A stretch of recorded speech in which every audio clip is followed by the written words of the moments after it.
কিশোরগঞ্জ জেলা দলকে এবং যে ম্যাচে সেরা খেলোয়াড় রনজ জাহান রোশনি জার্সি নাম্বার 11 বগুড়া জেলা দলের খেলোয়াড় তিনি ছিল না এক্সেলেন্ট ফিনিশিংটা দিয়েছেন লাস্ট রাইডে পার করেছেন নাম্বার 5 গোপালগঞ্জ জেলা দলের পক্ষে মিম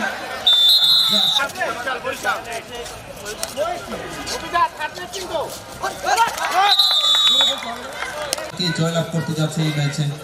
প্রথমার্ধের খেলা শেষে দ্বিতীয়ার্ধের খেলাটা মাত্রই শুরু হয়েছে। এখন বগুড়া জেলার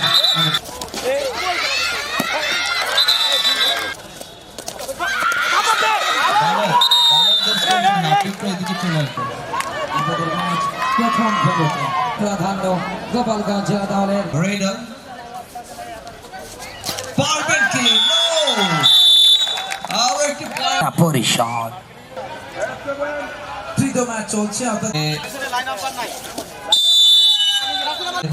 এই দুটি দলের মধ্যে বেশ জমে উঠেছে খেলা। সাথে অনেক অনেক শুভকামনা মৌলভীবাজার জেলা নারী কাবাডি দলকে থেকে দেখার সুযোগ তৈরি করে দিয়েছে বাংলাদেশ কাবাডি ফেডারেশন।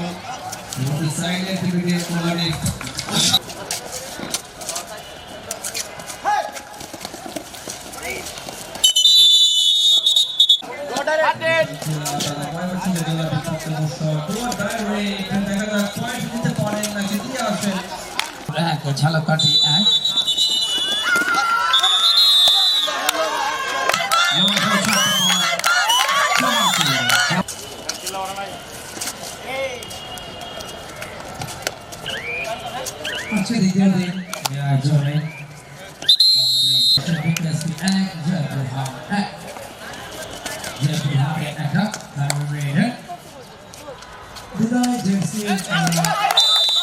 পক্ষে কিন্তু বোনাস পয়েন্ট নেওয়ার সুযোগ আছে এবং সেটা অবশ্যই কনফার্ম করবেন।